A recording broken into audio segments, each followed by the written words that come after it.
Hello, everyone. This is Mary Kurek with Frontrunners Innovate. And what we love to do is to bring you resources and people who we find interesting around the world who are solving problems that are just really close to home for a lot of folks living in maybe third world countries. And no matter where you are, there's a problem to be solved. And it always takes great heads and thought leaders as well as the doers of the world. And we have that sort of person who is both thought leader and doer with us today. And I would like to introduce His Excellency, Dr. Rollan Roberts, and he is advisor to African governments, but more than that, he's also the founder and leader of Transform Africa.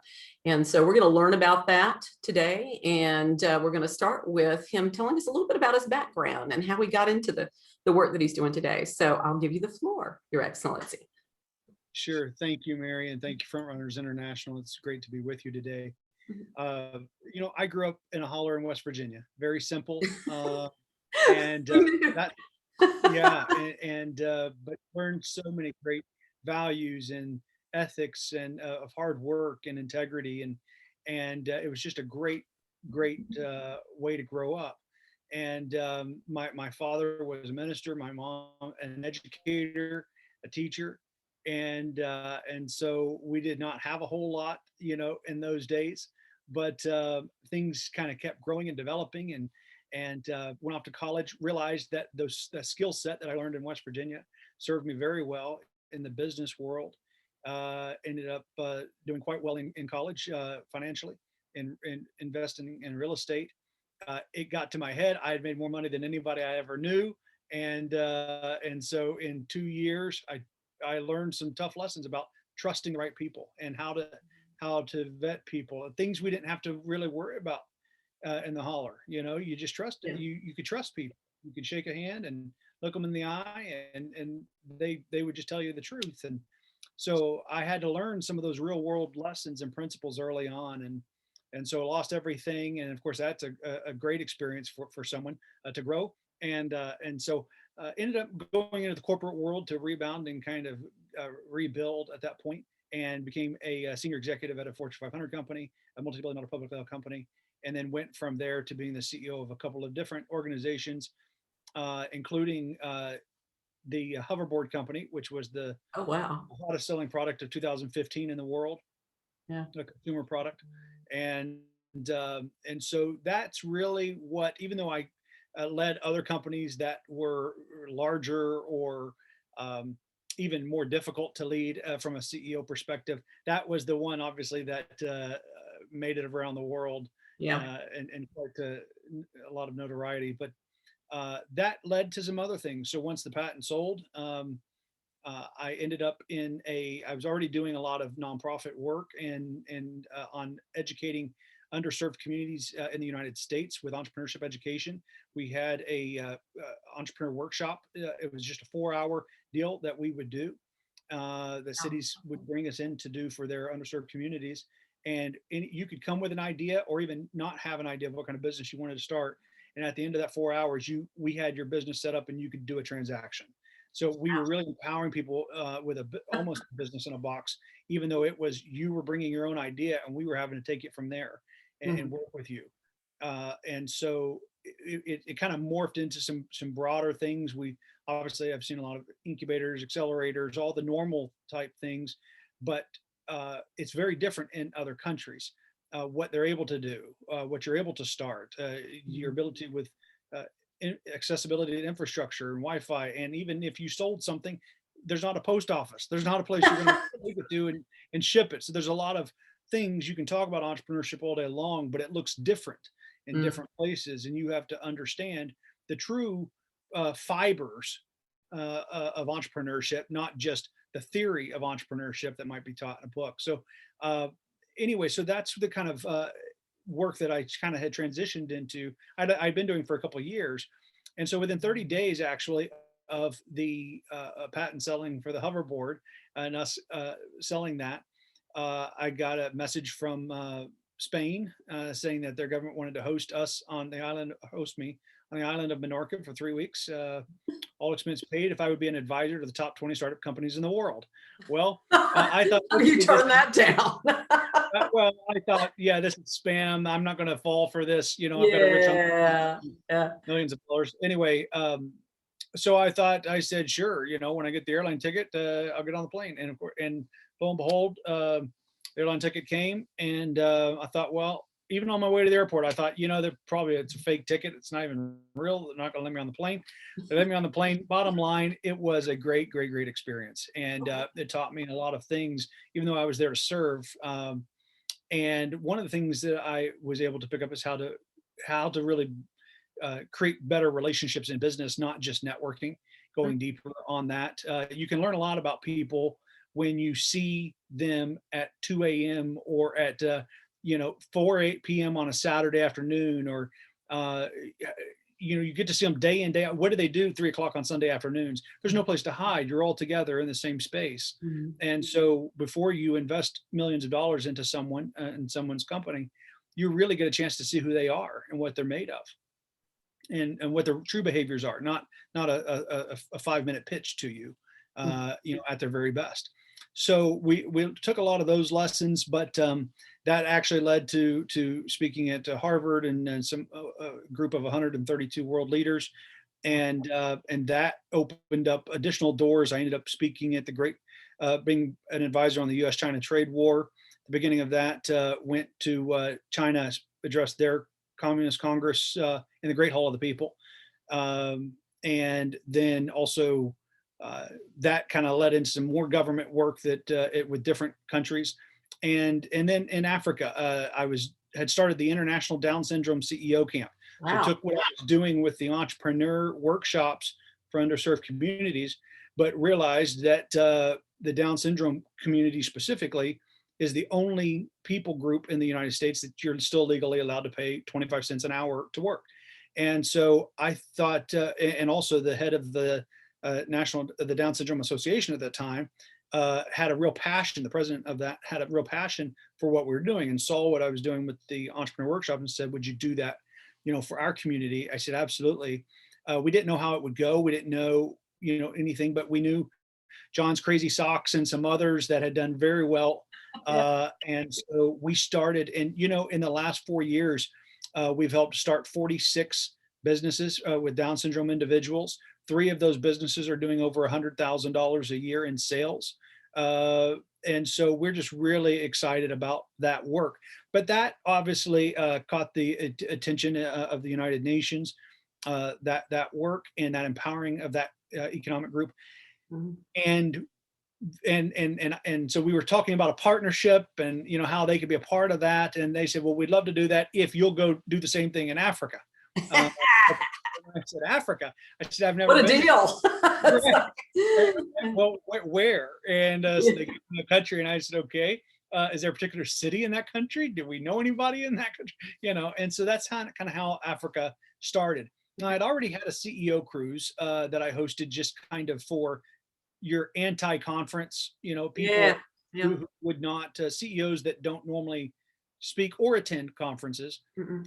could come there. And once again, in that same space, very similar like we did on the island of Menorca in Spain, but where the inventor of the McDonald's Happy Meal, where, other CEOs, we could just sit in a hot tub and talk, or be on a beach and be on the cruise ship.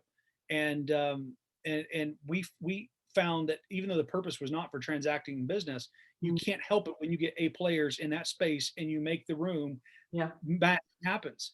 And so Get them comfortable and get that yeah, trust going. Yeah. yeah. So I've hosted 6 of those so far, and one of the interesting outcomes of that was we ended up having 30, 40 people from Africa fly over. And it's interesting, they spent more time in the air than they did on the cruise. We always only did the 3-day, 2-night cruises. Yeah. They'd spend more time flying, but it was the value of the relationships. They even got investment from it. Mhm. So we had a starting point. I had some people on the ground that we could trust and work with.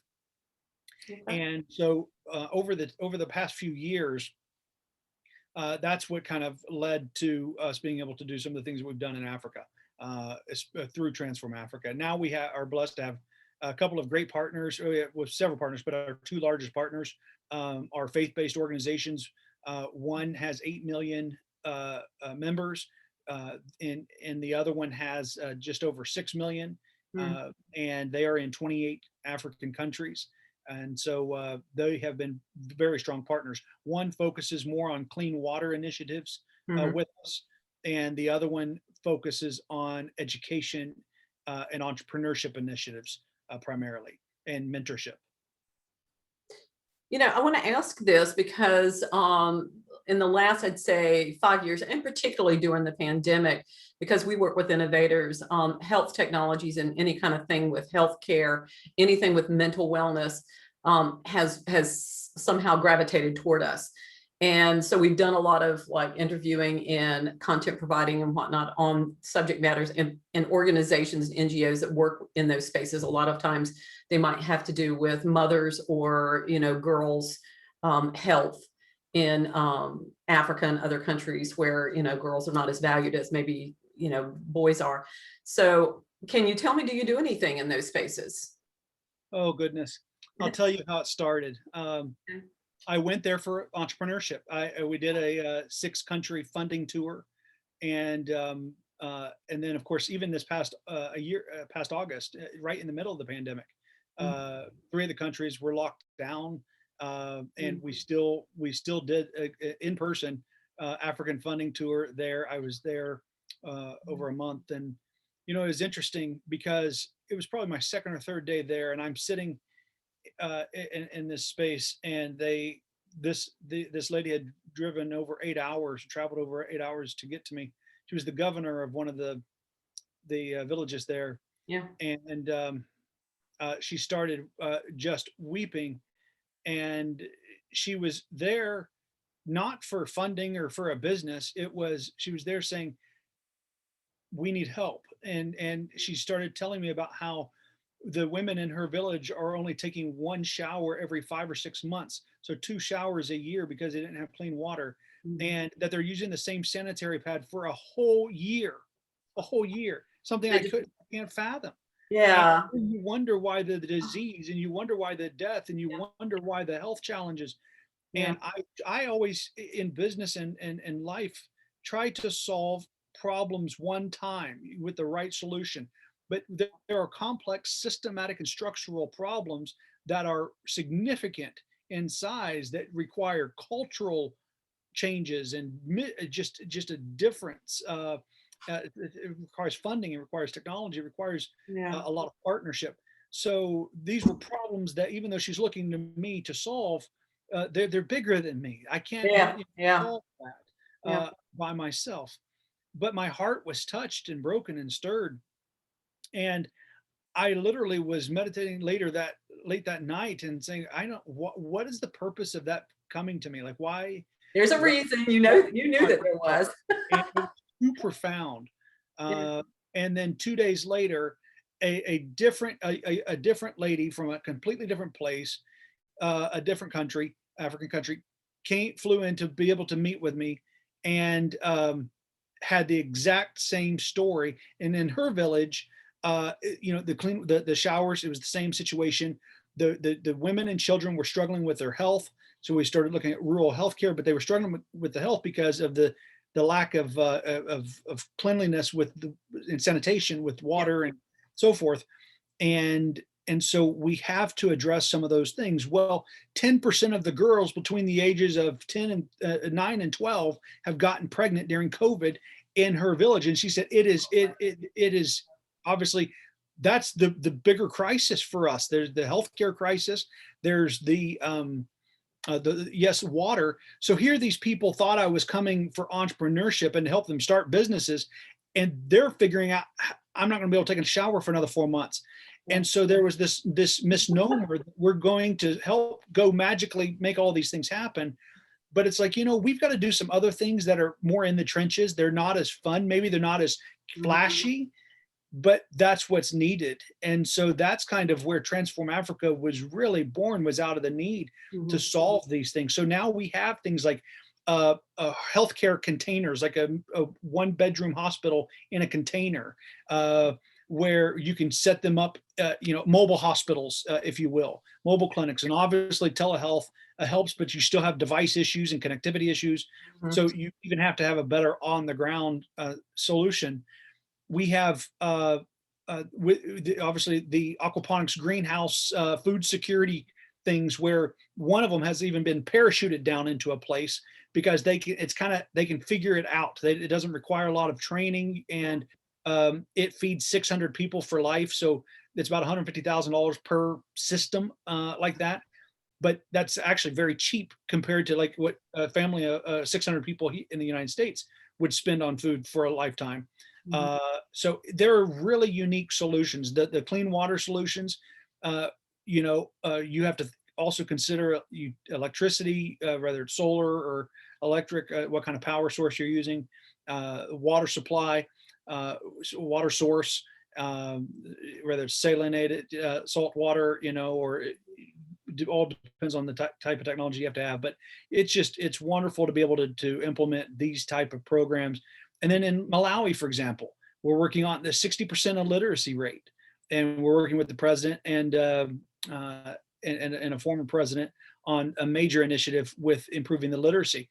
If we improve the literacy rate, there are very entrepreneurial people. In fact, they're probably some of the most, if not the most entrepreneurial people, just kind of naturally, in all the African countries that I've been to. I But agree. I agree. the literacy is the only thing that we really want to see improve. And if we do that, then how much more empowered. And by the way, the women are taking the lead in most of the African countries on entrepreneurship.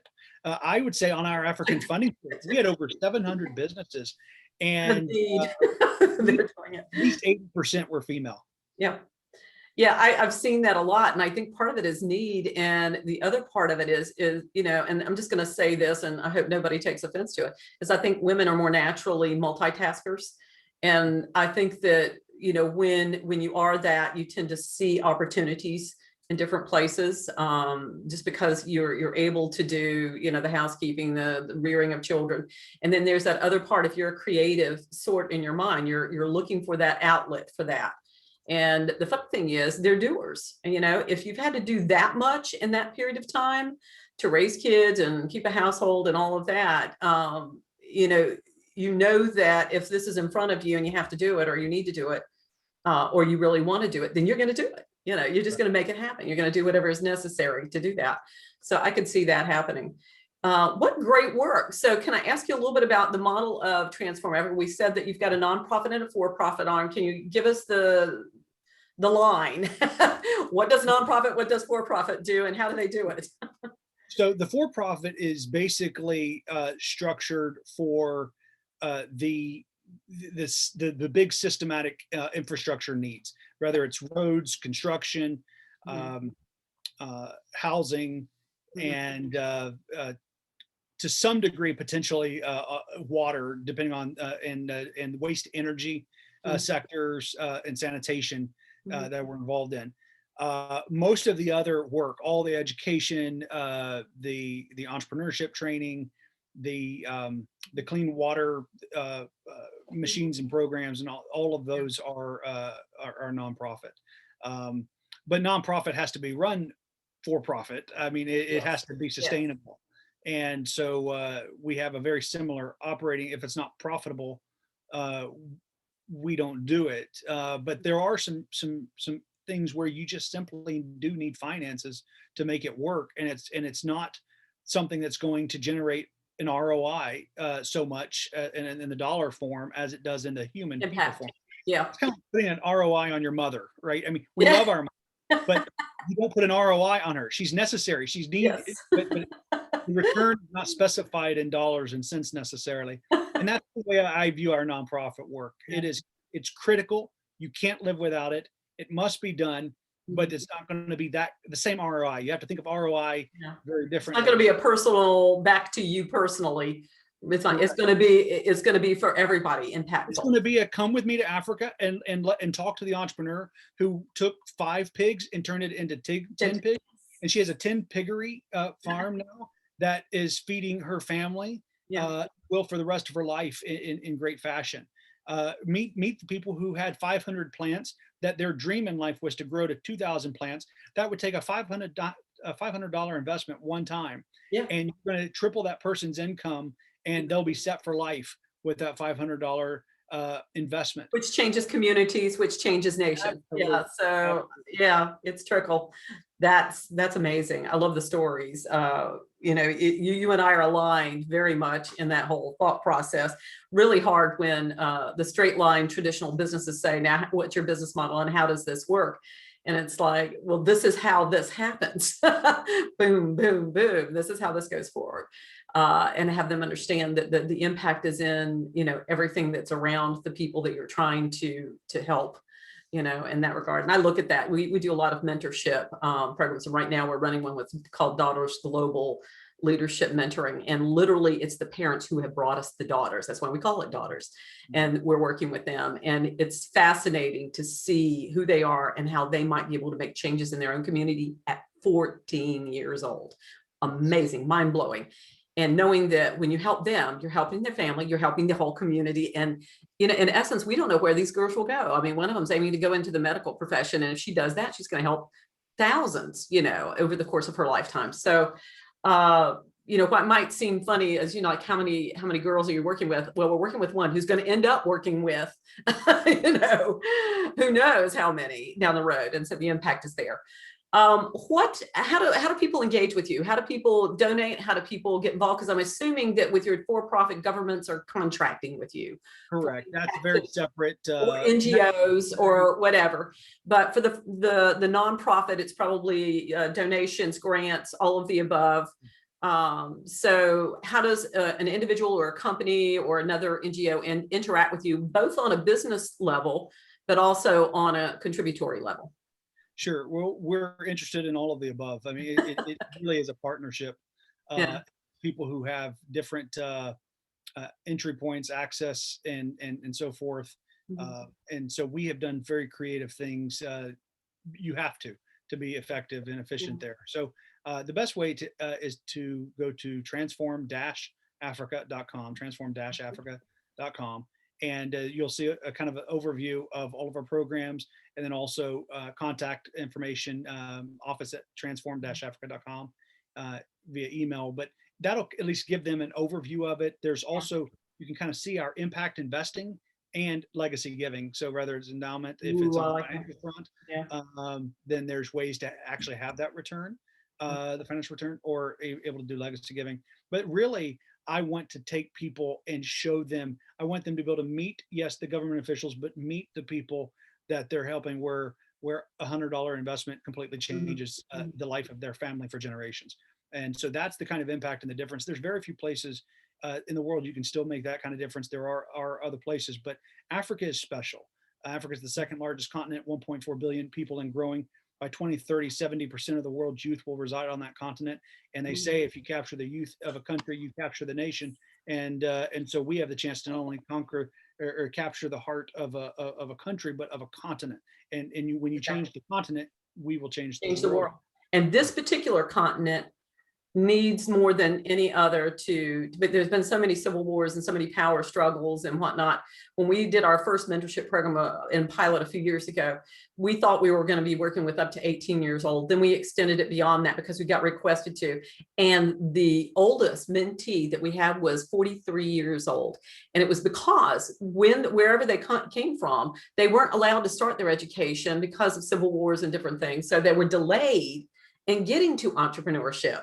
They were delayed in getting their education, and they literally told us where to start and where to cut off for, you know, because we called it youth, but at some point, how do you call somebody 43 years old youth? But in their minds, in their hearts, in their souls, in their development, that was where they were. Yes. And so that's, you know, you have to look at things a little differently, like you said, when it's in a different culture and a different environment. But I laughingly say that because I'm involved in these international programs, and almost everybody there except for me is an HE, you know, or her or His Excellency, or some other diplomat or royal or whatever. And I get on there, you know, on these Zoom calls, and I look at all the other faces that look more Asian or, you know, Nigerian. My Nigerian partner calls me a white Nigerian. I said, no, I'm pink. because see, I'm pink because I'm Irish. I have this sort of pink glow with the red hair and the freckles that all come together and make me pink. So I look at everybody else, oh, there I am, I'm pink. But you know, what's funny is what we work with the youth has to do with global citizenship and understanding that the four walls that box you in whatever county, whatever city, whatever town or neighborhood that you're in, that you were raised in, and you were raised to appreciate you know, patronize the stores that are there, and to, you know, to care about your neighbors and your community. You got to erase those lines at some point when you get old enough and understand it's bigger than that. We are all here. We're all in this together. Nobody's getting out without, you know, without doing something. Yeah. So, you know, I really appreciate that. And that's kind of the focus that I go at it with, is I want to make sure that youth understand their responsibility as a human being and a citizen on this planet. And, you know, that the planet itself is just a rock with some, you know, some grass, some soil, and some, you know, water involved. It's the people on it that think and create and love and create the solutions and help each other. So thank you for what you're doing. And I've written so many names down to talk to you about. This is crazy. But I think we really want to help you with all that you're doing. And then the one thing that hit me when you were saying that you really want people to be able to meet the people that are receiving the impact. And I think we can help you with that. So if you want to introduce them to us, we will bring them forward through our platform and make sure they're known if they will want to be, and be able to introduce them to people and say, this is where your impact is going right here. And through Transform Africa, this is where it goes. So we're more than happy to help with that. So thank you very much for enlightening us today. And I wish you all the success. And we want to be part of that success. So, you know, consider us team members, if you will. So thank you very much. Thank you. You're welcome.